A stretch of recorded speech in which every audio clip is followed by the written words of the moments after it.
यह कहानी है अज़ाज़ील की, वो जो कभी सबसे महान था मगर एक सजदे से इनकार ने उसकी तकदीर बदल दी और वही अज़ाज़ील बन गया शैतान। हजारों साल पहले की बात है। यह जमीन बिल्कुल वीरान थी, न इंसान, न शहर, न आबादियां, सिर्फ एक ही मखलूक यहाँ रहती थी, जिन्नात। जिन्नात के कबीले जमीन के कोने कोने में फैले हुए थे, लेकिन उनके बीच हमेशा लड़ाइयां, झगड़े, फसाद और खून खराबा चलता रहता था। पूरी जमीन एक मैदान ए जंग बन चुकी थी। जब यह मंजर अल्लाह के इल्म में आया तो अल्लाह ने फैसला किया कि जमीन को इस फसाद से पाक किया जाए। अल्लाह ने अपने फरिश्तों को हुक्म दिया, जमीन पर जाओ और इन बागी जिन्नों को मारकर जमीन को पाक करो। फरिश्ते लश्करों की सूरत में उतरे। वो नूरानी लश्कर थे जो अल्लाह के हुक्म पर अमल करते थे। जब वो जमीन पर आए तो जंग का आगाजा हुआ। फरिश्तों ने जिन्नात पर हमला कर दिया। जिन्नात ने भी मुकाबला किया, लेकिन वो अल्लाह के लश्कर के सामने कुछ भी न कर सके। फरिश्तों ने जहां तक फसाद करने वाले जिन्न थे सबको हलाक कर दिया। जो जिन्न बच गए वो पहाड़ों, गुफाओं और समुंदरों के नीचे छिप गए। कुछ रेगिस्तान के नीचे चले गए, कुछ गहरी घाटियों में पनाह लेने लगे। जमीन फिर से सुकून वाली जगह बन गई। लेकिन अब भी कुछ जिन्न जिंदा थे, मगर वो खौफजदा थे और छिप गए। लेकिन इन्हीं जिन्नों में एक जिन्न ऐसा था जो बाकी सबसे अलग था।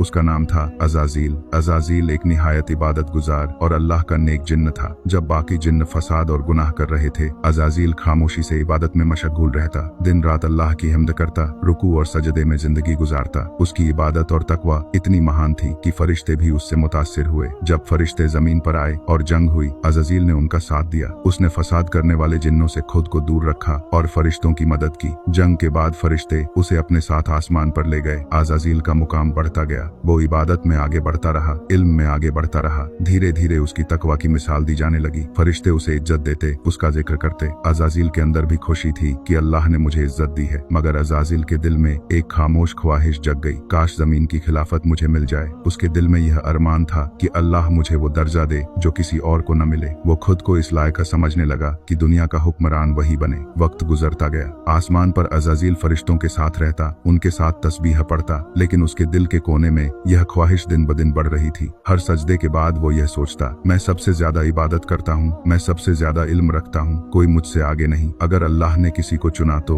वो मैं हूँ। फिर एक दिन अल्लाह ताला का ऐलान हुआ जो सब कुछ बदल देने वाला था। अल्लाह ने फरमाया, मैं जमीन में अपना एक खलीफा बनाने वाला हूँ। यह सुनकर फरिश्ते हैरान हो गए। उन्होंने अर्ज की, या अल्लाह, क्या तू वहाँ ऐसे को खलीफा बनाएगा जो वहाँ फसाद करेगा और खून बहाएगा, जबकि हम तेरी तस्बीह और तकदीस करते रहते हैं। अल्लाह ने फरमाया, मैं वो जानता हूँ जो तुम नहीं जानते। अज़ाज़ील भी यह ऐलान सुन रहा था। उसके दिल में उम्मीद जग गई कि यह दर्जा उसे मिलेगा। वो समझता था कि इतनी इबादत और तकवा के बाद अल्लाह उसी को चुनेगा, लेकिन अल्लाह के इल्म में कुछ और ही था। फरिश्ते और अज़ाज़ील सब इंतजार कर रहे थे कि अल्लाह का यह खलीफा कौन होगा। हर फरिश्ता सोच रहा था कि क्या अल्लाह उन्हीं में से किसी को चुनेगा, लेकिन अल्लाह ने फैसला कर लिया था कि वो एक नई मखलूक पैदा करेगा जो जमीन पर रहेगी और अल्लाह की नायब होगी। अल्लाह ने हजरत जिब्रील को हुक्म दिया, जमीन के अलग अलग इलाकों से मिट्टी जमा करो। हजरत जिब्रील जमीन पर आए और अलग अलग जगह से मिट्टी इकट्ठी करने लगे। कुछ मिट्टी पहाड़ों से ली गई, कुछ जरखेज मैदानों से, कुछ रेगिस्तान से, कुछ गहरे समुंदर के किनारे से। हर मिट्टी का रंग, उसकी खुशबू और उसकी सिफत अलग थी।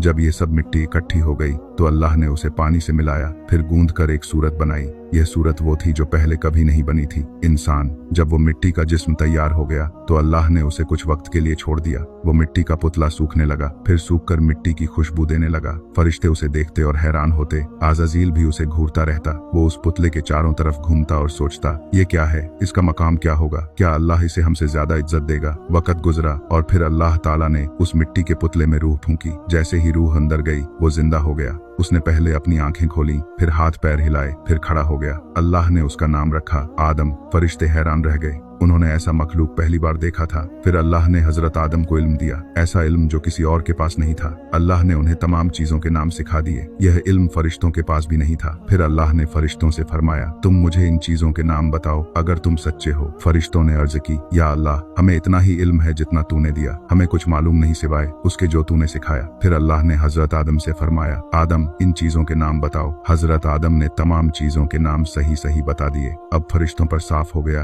कि आदम का मक्काम उनसे ज्यादा है। अल्लाह ने फरमाया, मैंने तुमसे नहीं कहा था कि मैं वो जानता हूँ जो तुम नहीं जानते। मैं तुम्हारे जाहिर को जानता हूँ और वो भी जो तुम छुपाते हो। अज़ाज़ील ये सब देख रहा था। उसके दिल में जलन बढ़ गई। उसने सोचा, मैंने लाखों साल तक इबादत की, सजदे किए, अल्लाह की हम्द की, और ये मखलूक जो अभी बनी है इसे मुझसे ज्यादा इज्जत मिलेगी, ये कैसे हो सकता है। फिर अल्लाह का वो हुक्म आया, वो हुक्म जिसने सब कुछ बदल दिया। अल्लाह का हुक्म आया, आदम को सजदा करो। यह सजदा इबादत का नहीं था, यह इज्जत और ताज़ीम का सजदा था। अल्लाह के हुक्म पर फरिश्ते सुनते ही सजदे में गिर गए। सारे फरिश्ते जो अर्श पर भी थे और जो जमीन पर थे, सबने आदम को सजदा किया। उनके लिए यह हुक्म अल्लाह का था, इसलिए उन्होंने बिना देर किए सजदा कर दिया। लेकिन एक था जो सजदा करने से इनकार कर गया, अज़ाज़ील। वह खड़ा रहा, गर्दन ऊंची, चेहरा तकब्बुर घमंड से भरा हुआ। अल्लाह ने उससे फरमाया, ऐ अज़ाज़ील, जब मैंने तुझे हुक्म दिया तो तूने सजदा क्यों नहीं किया। अज़ाज़ील ने जवाब दिया, मैं इससे बेहतर हूँ। आपने मुझे आग से बनाया है और इसे मिट्टी से, आग मिट्टी से बेहतर है। यह लफ्ज़ कहकर उसने अपनी असल फितरत दिखा दी।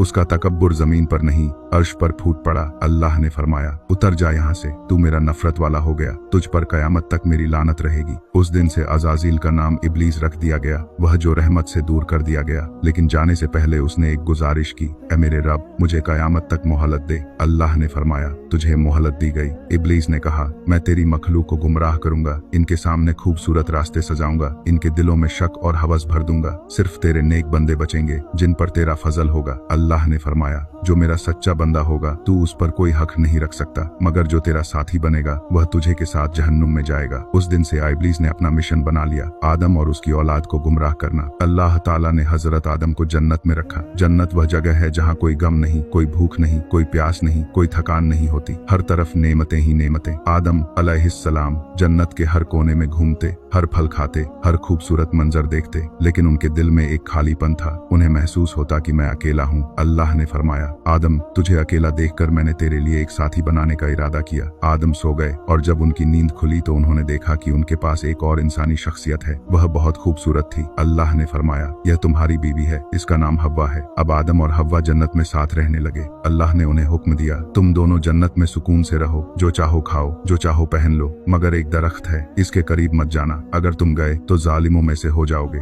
यह सिर्फ एक इम्तिहान था। अल्लाह इंसानों को इख्तियार देता है और उनके ईमान को परखने के लिए एक छोटी सी पाबंदी रखता है। इब्लीस अब जन्नत के आसपास घूम रहा था। उसने कहा, मैं इनको भी अपने जाल में फंसाऊंगा जैसे मैंने अपने आप को बर्बाद किया। लेकिन जन्नत में वह सीधा नहीं जा सकता था। उसने एक प्लान बनाया। पहले वह हव्वा के पास गया। उसने कहा, क्या तुम्हें पता है कि इस दरख्त का फल क्यों मना किया गया है? अगर तुम इसे खा लोगी तो तुम अमर हो जाओगी, तुम्हें कभी मौत नहीं आएगी, तुम दोनों फरिश्ते बन जाओगे, तुम्हें हमेशा की जिंदगी मिल जाएगी। हव्वा ने पहले मना किया, लेकिन इब्लीस ने कसम खाई, मैं तुम्हारा भला चाहता हूँ, मैं तुम्हें सच कह रहा हूँ। फिर उसने यह गुमान भी दिलाया कि अगर तुमने नहीं खाया तो शायद तुम्हें जन्नत से निकाल दिया जाएगा। हव्वा ने फिर आदम को समझाया। आदम ने भी पहले मना किया, लेकिन दोनों ने आखिरकार उस दरख्त का फल खा लिया। जैसे ही खाया, दोनों का लिबास गिर गया। दोनों ने अपने जिस्म को जन्नत के पत्तों से ढकना शुरू कर दिया। तभी अल्लाह का हुक्म आया, क्या मैंने तुम्हें मना नहीं किया था? क्या मैंने नहीं कहा था कि इब्लीस तुम्हारा दुश्मन है? आदम और हव्वा का दिल टूट गया। दोनों रो दिए। दोनों ने इल्तिजा की, ऐ हमारे रब, हमने अपने आप पर जुर्म किया, अगर तूने हमें माफ न किया तो हम नुकसान उठाने वालों में से होंगे। अल्लाह ने उनकी तौबा कबूल की,